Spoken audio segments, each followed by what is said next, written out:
فأعوذ بالله من الشيطان الرجيم بسم الله الرحمن الرحيم ومن أظلم ممن منع مساجد الله أن يذكر فيها اسمه وسعى في خرابها صدق الله مولانا العظیم۔ بارگاہ رسالت میں آپ صلی اللہ علیہ وسلم میں درود پاک کا ہدیہ پیش کریں۔ اللہم صلی علی سیدنا و مولانا محمد معدن الجود والکرم وآلہ واصحابہ الکرام وابنہ الکریم وبارک وسلم صلاة دائمة سرمدا ابدا۔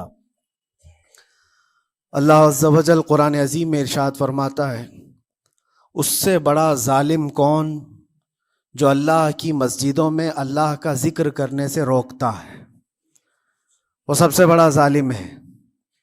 ومن اظلم ممن منع مساجد اللہ، اللہ کی مسجدیں، اللہ کا گھر اس کے ذکر پاک کے لیے ہوتی ہیں، اس کی عبادت کے لیے ہوتی ہیں، اور جو اللہ تبارک و تعالیٰ کے ذکر سے اور اس کی عبادت سے روکے، اللہ قرآن میں فرماتا ہے وہ سب سے بڑا ظالم ہے۔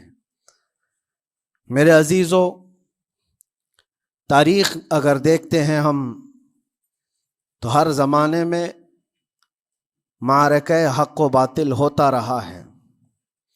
باطل طاقتیں ہمیشہ یہ چاہتی ہیں کہ اللہ کے ذکر کو روکیں، کیونکہ طاغوت شیطان جس کا ذکر قرآن میں ہے وہ ہمیشہ سے یہ چاہتا رہا ہے کہ اللہ کا ذکر کرنے والوں کو روک دیا جائے، کیونکہ اس نے اللہ تبارک و تعالیٰ سے یہ وعدہ کیا، چیلنج کیا تھا، لَأَقْعُدَنَّ لَهُمْ صِرَاطَكَ الْمُسْتَقِيمِ، اے رب میں تیرے سیدھے راستے پر بیٹھ جاؤں گا، ثُمَّ لَآتِيَنَّهُمْ مِنْ بَيْنِ أَيْدِيهِمْ وَمِنْ خَلْفِهِمْ وَعَنْ أَيْمَانِهِمْ وَشِمَائِلِهِمْ، اور میں اس سیدھے راستے پر جو بھی گزرے گا اس کو کبھی سامنے سے آ کر بہکاؤں گا، کبھی پیچھے سے آ کر بہکاؤں گا، کبھی دائیں سے کبھی بائیں سے۔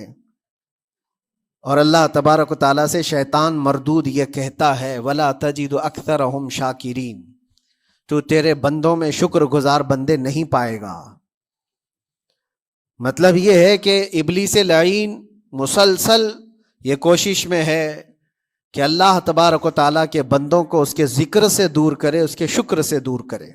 آج بھی وہ کیفیت ہم دیکھتے ہیں کہ سب سے زیادہ اللہ کے ذکر سے روکنے کے لیے جو شیطانی طاقتیں کوشش کر رہی ہیں، مگر میرے عزیزو یہ تمہارا امتحان ہے، تمہارا امتحان ایسا کہ کبھی یہ مت سمجھنا کہ تم خالی ہو، کیونکہ قرآن پاک اللہ تبارک و تعالیٰ 21ویں پارے میں فرماتا ہے، احسب الناس ان یترکوا ان یقولوا آمنا وهم لا یفتنون، کیا لوگ یہ گمان کر کے بیٹھے ہیں کہ وہ ایمان لے آئے تو ہم ان کو آزمائیں گے نہیں،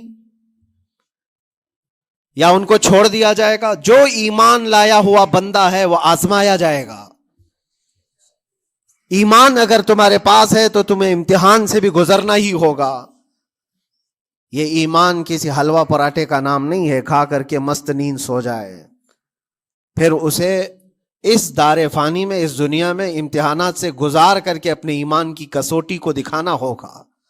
اسی لیے قرآن یہ بھی کہتا ہے کہ تمہیں کیسے کیسے آزمایا جائے گا، وَلَنَبْلُوَنَّكُمْ بِشَيْءٍ مِّنَ الْخَوْفِ وَالْجُوعِ وَنَقْصٍ مِّنَ الْأَمْوَالِ وَالْأَنفُسِ وَالثَّمَرَاتِ، ہم تمہیں آزمائیں گے کبھی بھوک سے، کھانے کی قلت سے، اور کبھی خوف سے، ڈر آئے گا تمہارے پاس، اور پھر اللہ تعالیٰ فرماتا ہے کبھی مال و دولت کی کمی سے، وَنَقْصٍ مِّنَ الْأَمْوَالِ وَالْأَنفُسِ، کبھی لوگوں کی جان چلی گئی ہو، کثرت سے تمہارے عزیز مر گئے، یہ بھی آزمائش ہے، اور پھلوں کی کمی۔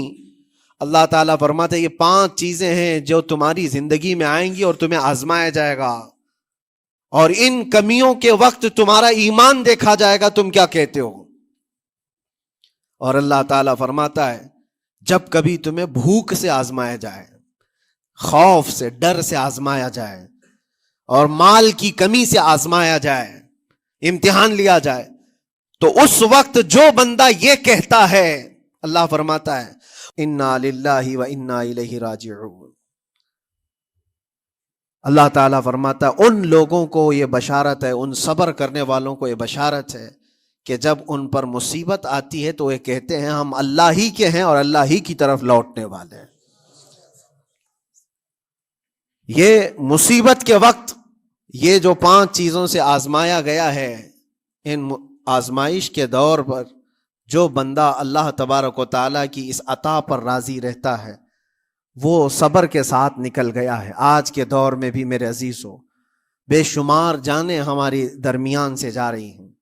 آپ کو اندازہ ہے موت اتنی عام ہو گئی ہے، اتنی عام ہو گئی ہے کہ اب لوگوں کو موت پر کوئی افسوس بھی نہیں ہوتا۔ ہر دن خبریں موت کی سرخیاں چھاپتی ہیں۔ 100-200 کی موت کوئی معنی نہیں رکھتی۔ آج فلسطین کے نہتے بچوں میں تقریباً 45,000 لوگ سال بھر میں مر گئے۔ 45,000 کوئی تعداد ہوتی ہے کہ نہیں ہوتی؟ اتنی بڑی جانوں کا جو نقصان ہے یہ آزمائش ہے، اور یہ جانوں کے ذریعے سے آزمائش تھی۔ مال کی کمی کی آزمائش تو ایسی ہے، ملک شام، یمن، بہت سارے ایسے ٹوٹے پھوٹے علاقے، عراق، جہاں پر لوگ کھانا اور دوائیوں سے جوجھ رہے ہیں اس طرح سے کہ وہ گھاس کھانے پر مجبور ہیں۔ بہت سارے ایسے علاقے جہاں پر چھوٹے بچے پھینکے ہوئے کچرے میں سے دانے چن کر کے کھا لیا کرتے ہیں۔ وہ اپنے پیٹ کی اس آگ کو بجھانے کے لیے دانے دانے کے لیے ترس رہے ہیں۔ یہ بھوک کی آزمائش ہے، مال کی کمی کی آزمائش ہے، جانوں کی آزمائش ہے۔ عزیزان گرامی وقار، اور پھر خوف کے ذریعے سے جو آزمائش ہے وہ ہم دیکھ رہے ہیں آج۔ خوف ظالموں کے ذریعے سے تم پر مسلط کیا جائے گا۔ ہر آدمی ڈرا سہما ہوا، ہر آدمی اپنے اندر ایک ڈر لیے بیٹھا ہے کہ نکلوں گا تو کیا ہو جائے گا۔ ان سب کے درمیان اللہ کی بارگاہ میں سجدہ ریز ہونے کا نام ایمان ہے۔ سب حالات ہوں گے اس طرح سے، اور انہی حالات کے درمیان جو بندہ اپنا سر جھکاتا ہے مولا کریم کی بارگاہ میں وہ ایمان والا ہے۔ آؤ اگر ایمان کی کمال کی مثال دیکھنا ہے تو کربلا کے میدان میں کون کون سی آزمائشیں تھی۔ بھوک کی بھی آزمائش ہے، پیاس کی بھی آزمائش ہے، جان کی بھی آزمائش ہے، خوف کی بھی آزمائش ہے۔ سب چیزیں ایک ساتھ کربلا کے میدان میں آئی۔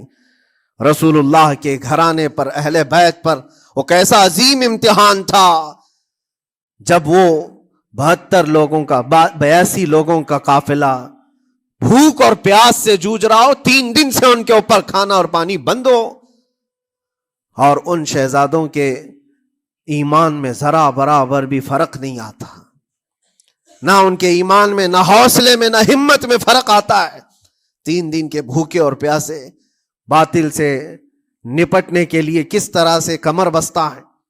یہاں تک کہ بھوک کی شدت ایسی تھی، کلیجہ منہ کو آئے، 6 ماہ کا بچہ بھی روتے روتے زبان جس کی سوکھ گئی ہو، وہ ماں جو بچے کو دودھ پلاتی ہے اس کے سینے سوکھ چکے ہوں، دودھ ختم ہو چکا ہو، ماں کے پستانوں میں کیسی قلت ہوگی۔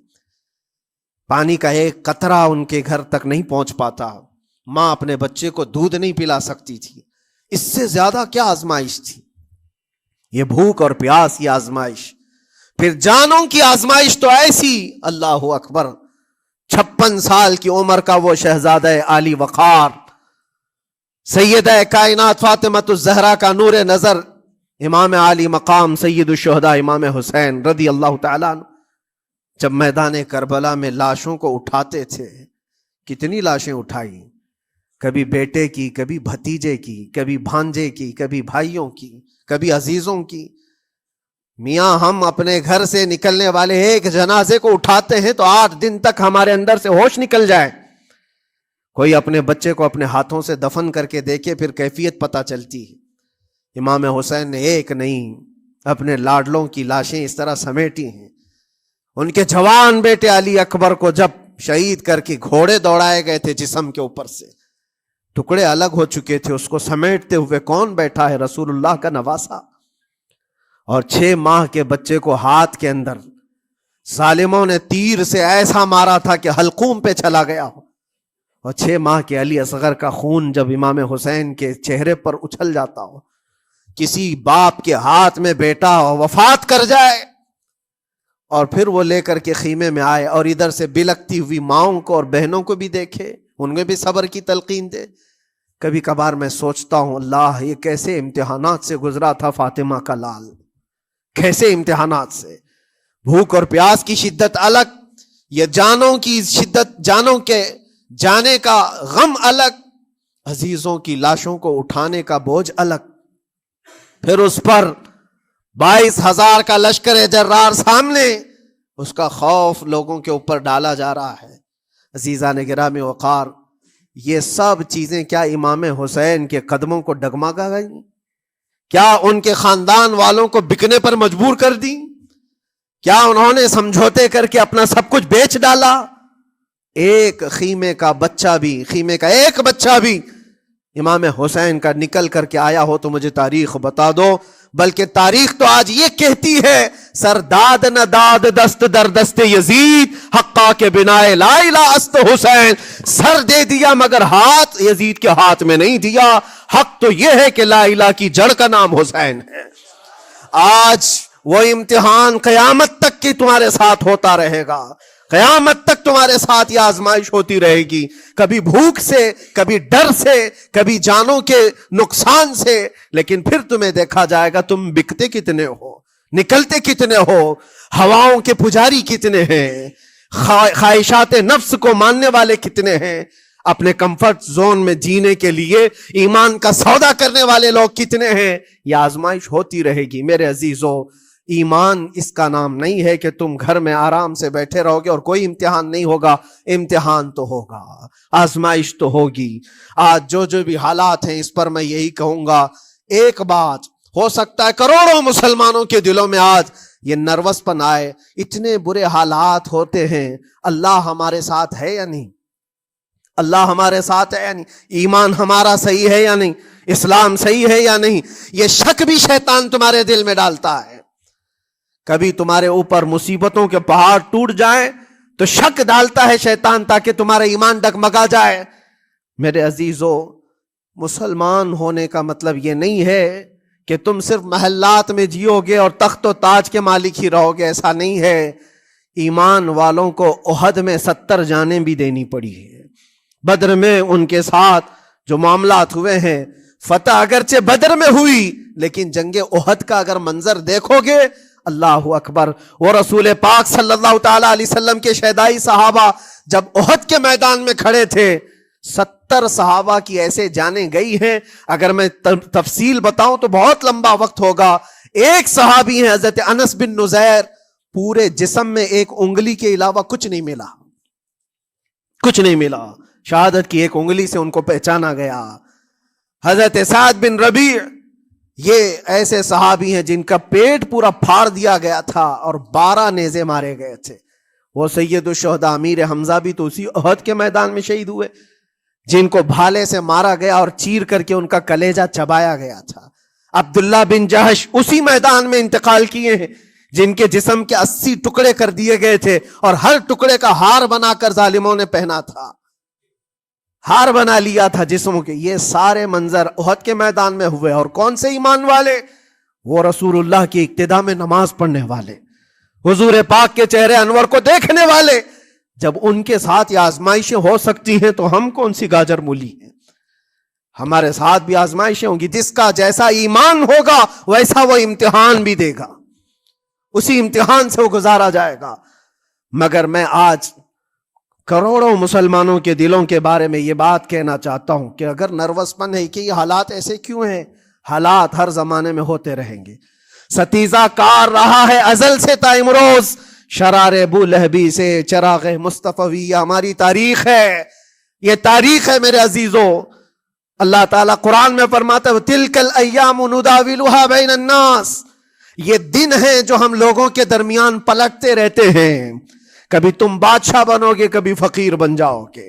اور آج جو تخت پر ہیں ہو سکتا ہے وہ کل ڈگر ڈگر گھوم رہے ہوں. آج جن کو طاقت کا نشہ ہے ہو سکتا ہے وہ بھیک مانگنے پر بھی مجبور ہو جائے. لیکن ایک بات یاد رکھنا، نروس پن اپنے دل میں آنے نہ پائے، ان حالات سے دیکھ کر کے گھبرا نہ جانا. ایمان تمہارا سچا ہے، اللہ کل بھی تمہارے ساتھ، آج بھی تمہارے ساتھ. بس تمہاری عبادت میں فرق آنے نہ پائے، تمہارے سجدوں میں کمی ہونے نہ پائے، تمہارے ایمان میں تزلزل آنے نہ پائے. اللہ ایک ہے تو ایک ہے، اللہ سچا ہے تو سچا ہے. میں نے اللہ کو نہیں دیکھا لیکن اللہ پر ایمان ضرور ہے. یہ یقین اور یہ عقیدہ تمہارا مضبوط رہے. ہاں ہمیں معلوم ہے، کچھ لوگ ہم سے یہ پوچھتے بھی ہیں، اللہ تبارک و تعالیٰ پوری کائنات کا مالک جس نے ہر چیز پیدا کیا اور اس کی عبادت کرنے والے ہو آپ، لیکن پھر اسی اللہ رب العزت کی یہ مسجدیں کیوں ڈھائی گئی؟ کیوں مسجدوں کو ختم کیا جا رہا ہے؟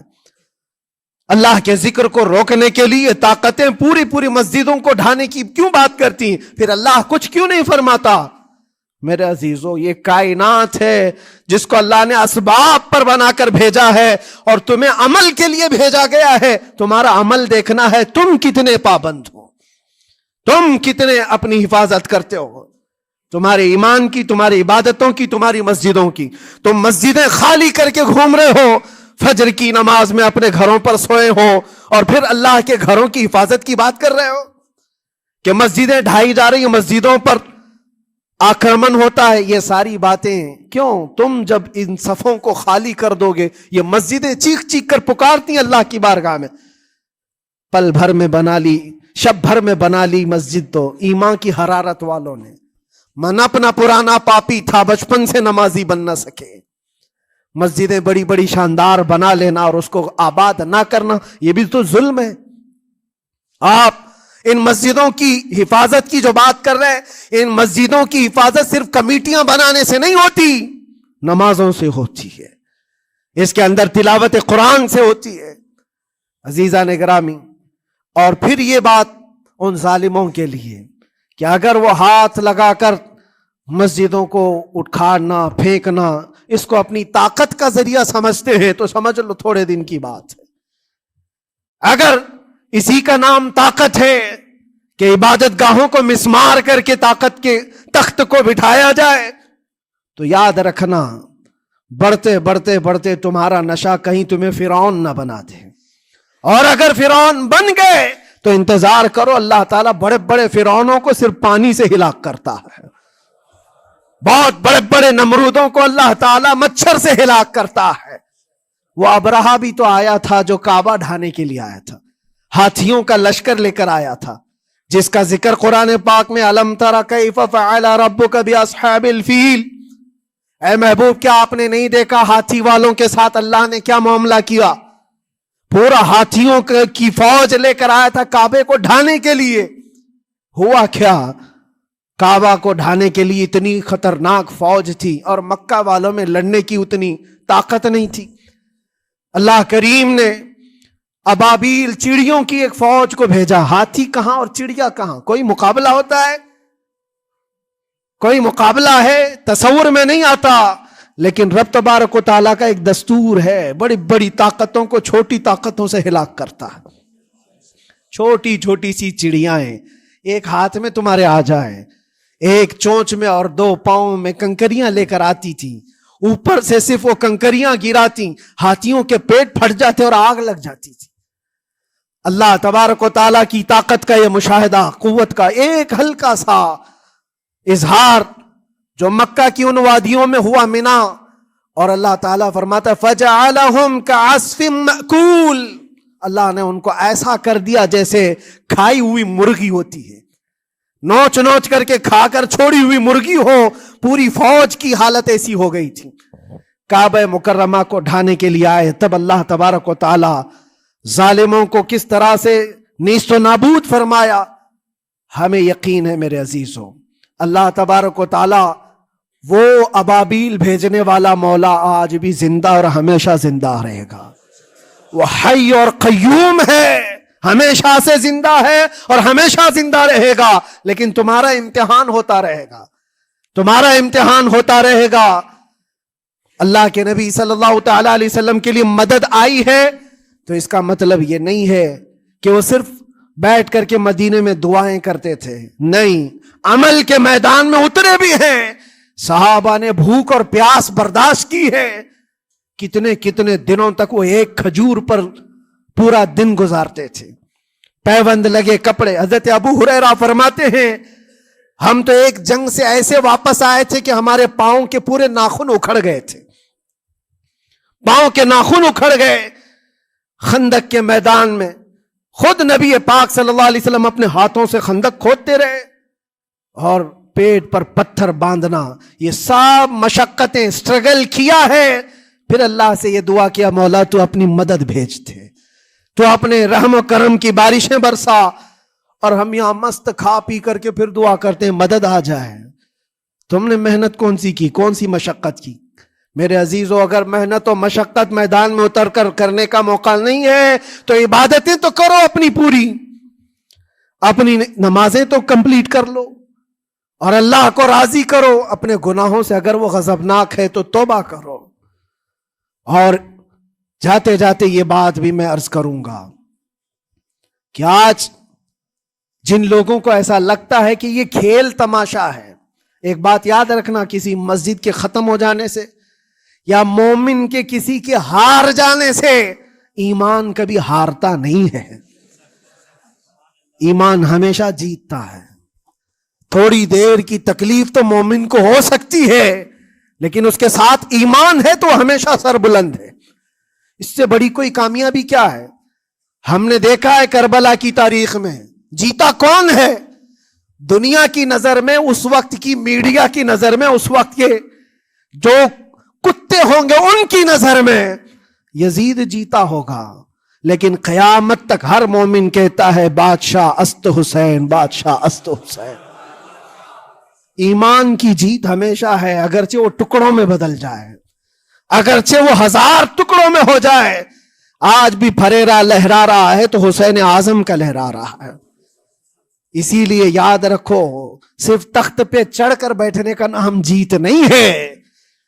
ابھی الیکشن بھی گزرا، کچھ لوگ نروس ہوں گے کہ ہم ہار گئے۔ اگر وہ ایمان والے ہیں، سچے ایمان والے ہیں، تو انہیں یاد رکھنا چاہیے جیت اور ہار صرف تخت حاصل کرنے کا نام نہیں ہے، دلوں پر حکومت کرنے کا نام جیت ہے۔ اور آج 800 سال گزر گئے، ہند الولی سلطان الاولیاء غریب نواز کی حکومت ہم سب پر قائم ہے۔ کس بات کی حکومت ہے یہ دلوں کی حکومت ہے۔ اور وہاں جو ہاتھ لگانے کی کوشش کر رہا ہے وہ اپنے ہاتھوں کو بچا لے، آگ تمہارا انتظار کر رہی ہے، آگ تمہارا انتظار کر رہی ہے۔ اس لیے کہ اللہ فرماتا ہے من عادی لی ولیا فقد آذنتہ بالحرب، جس نے میرے ولی سے دشمنی کی میں اس کو اپنے ساتھ جنگ کا اعلان کرتا ہوں۔ اور اب تعالیٰ سے جنگ کرنے کے لیے تیار ہو؟ اللہ کے ولی سے مقابلہ کرنا چاہتے ہو؟ اللہ کے ولی کو چھونا چاہتے ہو؟ رب تعالیٰ فرماتا ہے جو اللہ کے ولی سے دشمنی کرتا ہے اسے میں اپنے ساتھ جنگ کا اعلان کرتا ہوں۔ ہے کسی کی ہمت و طاقت اللہ سے جنگ کرنے کی؟ تو جو یہ چاہتے ہیں کیڑے مکڑوں کی موت مرو گے، اس سے بھی خطرناک ذلیل ہو کر مر جاؤ گے۔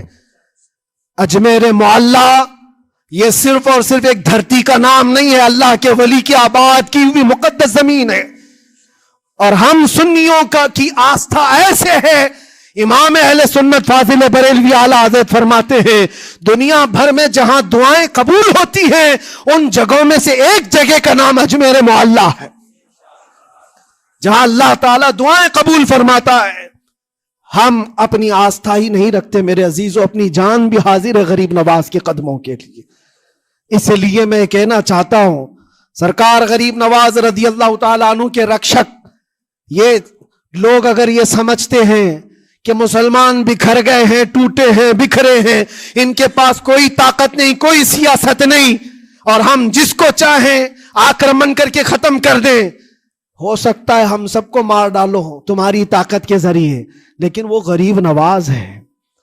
اپنے باپ داداؤں کی تاریخ یاد رکھنا، پوچھنا، جو غریب نواز کو اٹھانے کی کوشش کیا اٹھ گئے، اور وہ دھرتی پہ آج بھی آباد ہے۔ انشاءاللہ قیامت تک اجمیر معلیٰ چمکتا رہے گا۔ سرکار غریب نواز رضی اللہ تعالیٰ عنہ کے آستانے سے جو فیض بٹتا ہے، اپنے اور غیر سب وہاں سے فائدہ اٹھاتے ہیں۔